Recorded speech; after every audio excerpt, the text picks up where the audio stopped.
For 1,000 years, no army could break these walls. Kings had tried, empires had failed, and entire armies had vanished beneath the shadow of Constantinople. Yet the city still stood. It was more than just stone and towers.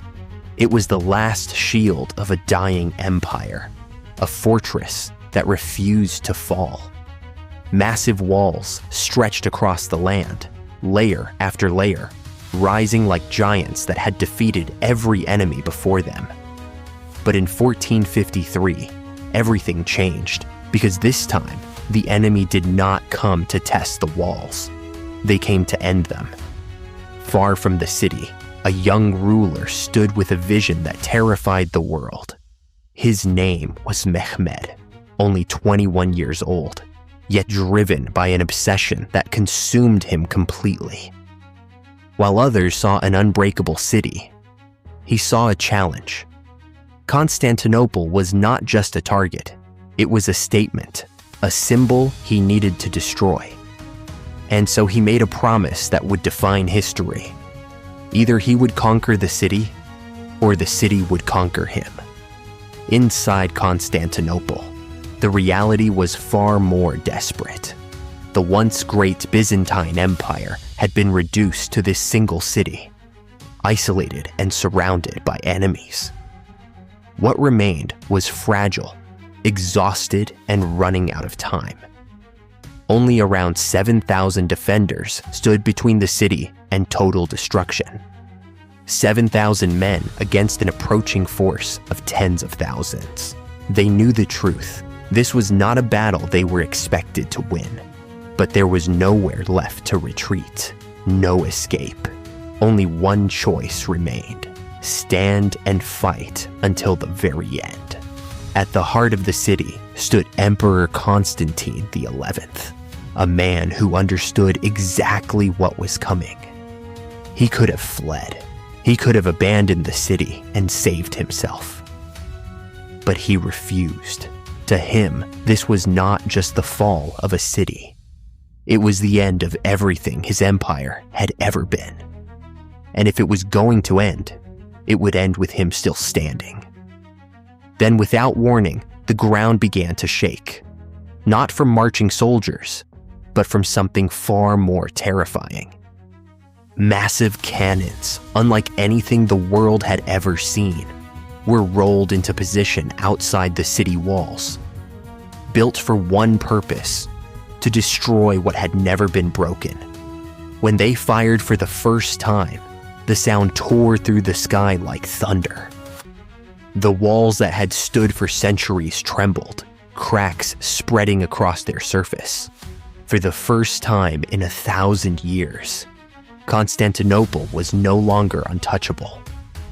Outside the city, the Ottoman army had fully arrived. Tens of thousands of soldiers stood ready, war banners moving in the wind, formations tight and controlled.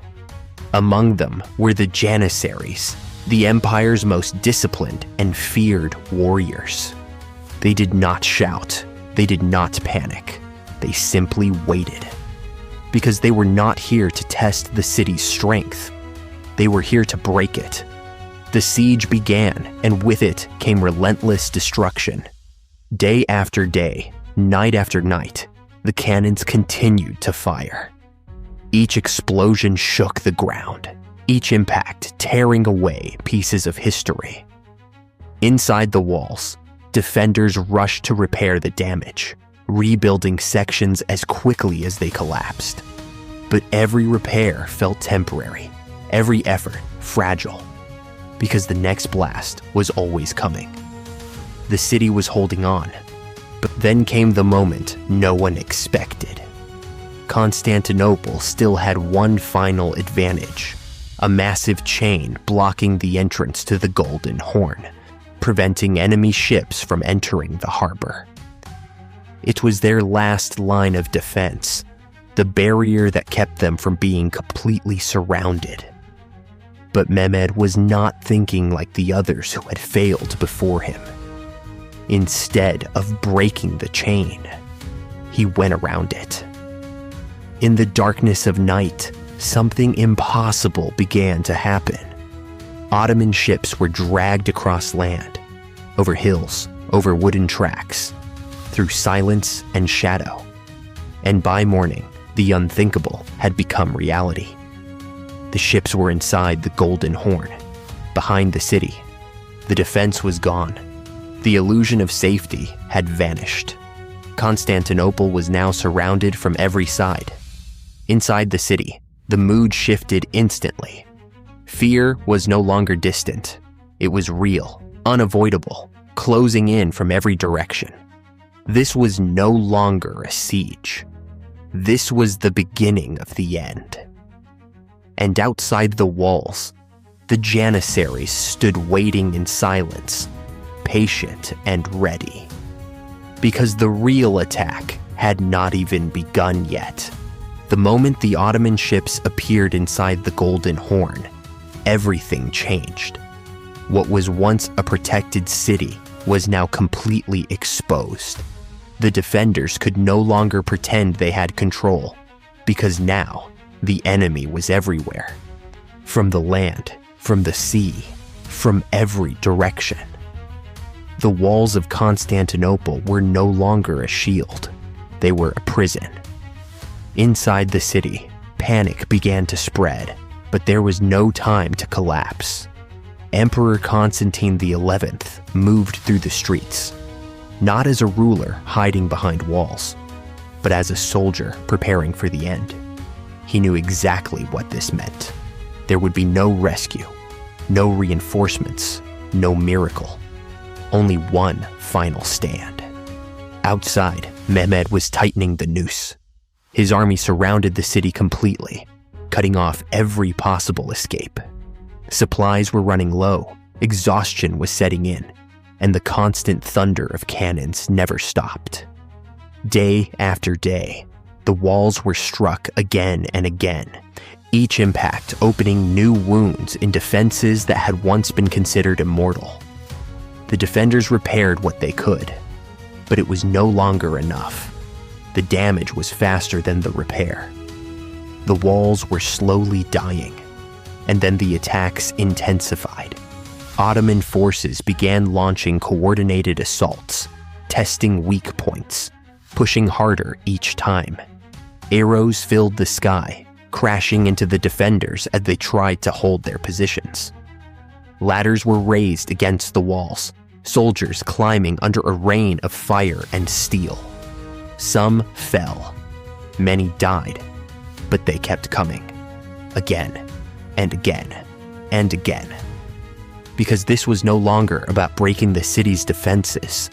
It was about overwhelming them. The defenders fought back with everything they had. Boiling oil, arrows, desperate sword fights at the top of the walls. Every inch was contested. For a moment, it almost seemed like they could hold. That somehow, against all odds, they might survive just a little longer. But survival was not victory, and time was not on their side. Every day made them weaker. Every night made the Ottomans stronger. And then came the final decision. Mehmed knew the city was close to collapse.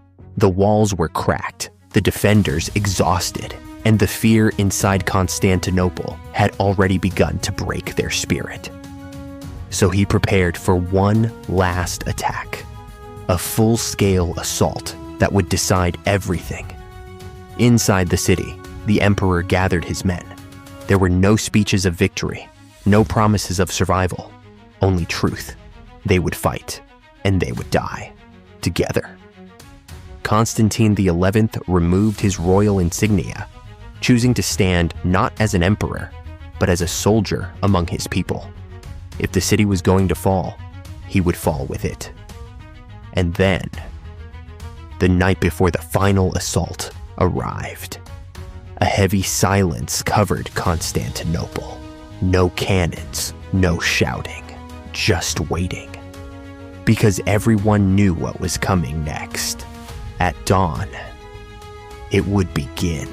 Before the sun could rise, the silence shattered. The ground trembled as the Ottoman cannons roared back to life, louder and more violent than ever before. The sky filled with fire, the walls shook under the impact, and within moments, the final assault had begun. This was no longer a siege, this was the end. Wave after wave of Ottoman soldiers surged toward the walls. The first wave rushed forward with raw force, climbing ladders, throwing themselves into the fight, trying to overwhelm the defenders through sheer numbers. Arrows rained down from above, cutting through the air, striking both attackers and defenders as chaos took over the battlefield. Screams filled the morning as men fell from the walls, bodies crashing to the ground below. But still, they kept coming. The defenders fought with everything they had left. Exhausted, wounded, outnumbered, but not broken. They pushed ladders away, struck down anyone who reached the top, and held their ground with a desperation that came from knowing there was nothing left behind them. This was their last line, their final moment, and for a brief time, they held. But Mehmed was not finished. The second wave advanced, stronger, more organized, more relentless. They attacked the weakened sections of the walls, focusing on the cracks left by weeks of cannon fire. Every strike, every push, every step forward brought them closer. The defenders were slowing down now, their movements heavier, their reactions delayed. Fatigue was taking control, and the Ottomans could feel it. Then came the final wave. The Janissaries. They did not rush, they did not shout. They moved forward in silence, their formation perfect, their purpose clear. This was the moment they had been waiting for. As they advanced, the chaos of the battlefield seemed to shift. This was no longer an attack driven by desperation. This was precision, discipline, control. They reached the walls, and this time, something changed. A gate, small, overlooked, left vulnerable in the chaos. Whether it was broken or simply forgotten, it didn't matter, because it was open. And in that moment, the impossible became real. The Janissaries pushed through. Once they were inside, everything collapsed. The defense that had held for centuries was broken from within. Panic spread faster than any weapon. The defenders who had stood strong just moments before were now surrounded, attacked from behind, cut off from each other. The structure was gone. The order was gone. Only chaos remained. Inside the city, the battle turned into something brutal and close. Narrow streets became killing grounds. Every corner was a fight. Every step forward cost lives. But the outcome was no longer in doubt. Constantinople was falling. At the center of it all, Emperor Constantine XI made his final choice. He removed everything that marked him as emperor. No crown, no symbol. Nothing that separated him from the men fighting beside him. And then, he charged into the battle. Not to survive, but to die with his city. He disappeared into the chaos of the fight, surrounded by enemies, sword in hand. And somewhere in that storm of steel and blood, the last emperor of Byzantium fell. No one saw the exact moment. No one recorded his final words. But everyone knew what it meant. The empire was over. By the time the sun rose over Constantinople, the battle was already over. The fighting had slowed, the resistance had collapsed, and the city that had stood for 1,000 years was silent. Smoke drifted through the air, rising from broken streets and shattered walls, as the last echoes of war faded into nothing. What had once been an unbreakable fortress was now something else entirely. conquered. Ottoman flags rose above the city, replacing the symbols that had defined an empire for centuries. The walls that had once protected kings and armies now stood broken, no longer a barrier, but a reminder. A reminder that even the strongest defenses can fall, that even the longest-lasting empires can end. And in the middle of it all, there was no emperor. Constantine XI was gone, not captured, not remembered in victory, but lost in the chaos of his final stand.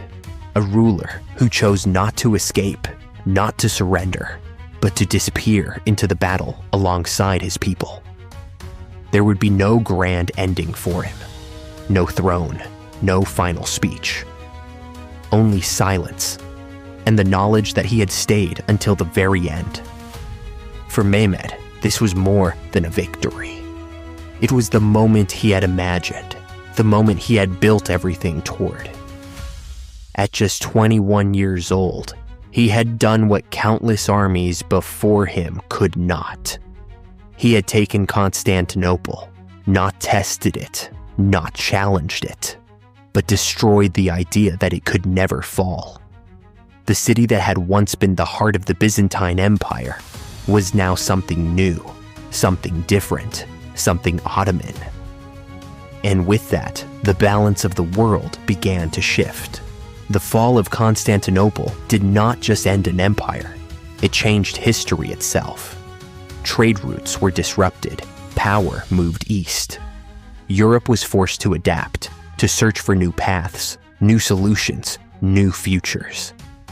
This single moment pushed the world into a new era, one that would lead to discoveries, conflicts, and transformations far beyond the battlefield. But none of that mattered in that moment, because in that moment, 1,000 years of history had just ended, not slowly, not peacefully, but in fire, steel, and silence. The walls that once stood against the world had fallen. The empire that refused to die finally did. And the men who defended it fought until there was nothing left to defend.